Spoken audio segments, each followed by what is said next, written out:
नमस्कार। आज हम यौन और प्रजनन स्वास्थ्य और अधिकारों यानी SRHR को समझने की कोशिश करेंगे। देखिए, ये एक ऐसा विषय है जो न सिर्फ किसी की व्यक्तिगत भलाई के लिए बल्कि समाज की तरक्की के लिए भी बहुत ही जरूरी है। तो चलिए इसे थोड़ा और करीब से जानते हैं। तो जब हम यौन और प्रजनन स्वास्थ्य की बात करते हैं, तो इसका मतलब सिर्फ बीमारियों का न होना नहीं है। नहीं, ये उससे कहीं ज्यादा है। ये एक ऐसी स्थिति है जहां कोई शारीरिक, मानसिक और सामाजिक रूप से पूरी तरह से स्वस्थ महसूस करे। इसमें एक सुरक्षित यौन जीवन का अधिकार शामिल है और साथ ही ये तय करने की पूरी आज़ादी कि कोई बच्चे चाहता है या नहीं, और अगर हाँ तो कब और कितने। ये एक बहुत ही जायज़ सवाल है ना? कि आखिर ये सब इतना ज़रूरी क्यों है?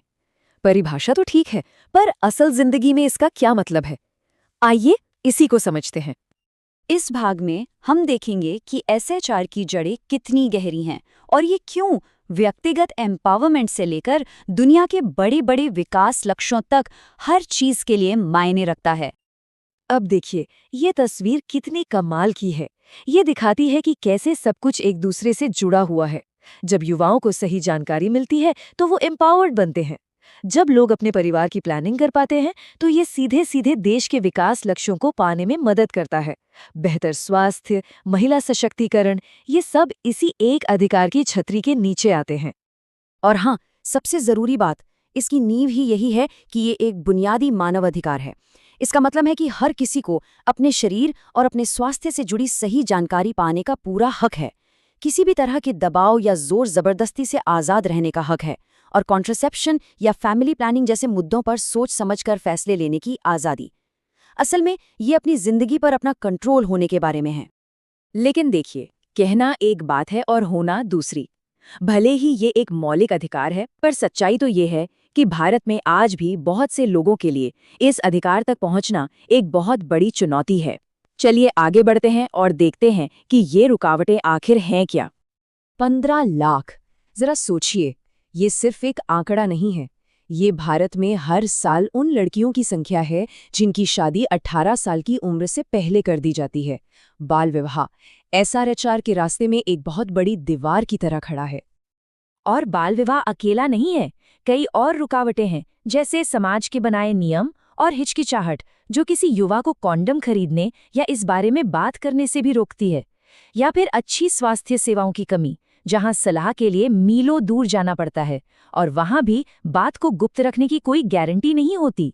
इसमें अगर हम अधूरी यौन शिक्षा और लिंग आधारित हिंसा को भी जोड़ दें, तो तस्वीर और भी साफ हो जाती है। लेकिन ऐसी बात नहीं है कि कुछ हो नहीं रहा। इन चुनौतियों के जवाब में दुनिया भर में और हमारे देश में भी कई जरूरी कदम उठाए गए हैं। आइए इस सफर पर एक नजर डालते हैं। ये टाइमलाइन बहुत अच्छे से दिखाती है कि हमारी सोच वक्त के साथ कैसे बदली है। सोचिए, 1968 में तेहरान में पहली बार परिवार नियोजन को मानवाधिकार माना गया, जो एक बहुत बड़ी बात थी।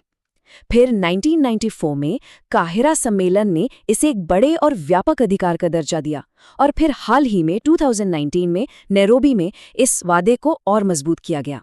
ये जनसंख्या नियंत्रण से मानवाधिकारों की तरफ एक बहुत बड़ा बदलाव था। तो ये तो हुई दुनिया की बात। अब इन वैश्विक वादों को जमीन पर उतारने के लिए भारत ने भी कई नीतियां और कार्यक्रम लागू किए हैं। राष्ट्रीय स्वास्थ्य नीति 2017 हो या मिशन परिवार विकास, इन सबका मकसद स्वास्थ्य सेवाओं को बेहतर बनाना और परिवार नियोजन की पहुंच को बढ़ाना है। तो अब बात करते हैं भविष्य की। SRHR का भविष्य इस बात पर टिका है कि हम इसे सच में समावेशी मतलब इंक्लूसिव और हर किसी के लिए आसान बना पाएं, बिना किसी भेदभाव के। और यही यूनिवर्सल हेल्थ कवरेज का मूल सिद्धांत है कि कोई भी पीछे ना छूटे। इसका लक्ष्य समाज के सबसे हाशिए पर खड़े लोगों तक पहुंचना है और ये पक्का करना है कि स्वास्थ्य का अधिकार सच में सबको मिले। और देखिए, समावेशी होने का मतलब है कि हमें हर किसी के बारे में सोचना होगा। इसमें पुरुषों और लड़कों को परिवार नियोजन में एक बराबर का साथी बनाना शामिल है। साथ ही उन रुकावटों को हटाना भी बहुत जरूरी है जो विकलांग व्यक्तियों को इन सेवाओं तक पहुंचने से रोकती हैं। आखिर स्वास्थ्य का अधिकार तो सबका है। तो आगे का रास्ता क्या है? इसके लिए हमें कई मोर्चों पर एक साथ काम करना होगा। समुदायों और स्कूलों को बातचीत में शामिल करना होगा, युवाओं के लिए खास सेवाओं में निवेश करना होगा, ये पक्का करना होगा कि हमारी नीतियां सभी के लिए हों, और स्वास्थ्य सिस्टम को इतना मजबूत बनाना होगा कि वो अच्छी और गोपनीय देखभाल दे सके। और अंत में यही सबसे बड़ा सवाल है कि स्वास्थ्य के इस अधिकार को हर एक इंसान के लिए एक जीती जागती हकीकत में कैसे बदला जा सकता है। इस लक्ष्य को पाने में हम सबकी क्या भूमिका हो सकती है, ये सोचना बहुत जरूरी है।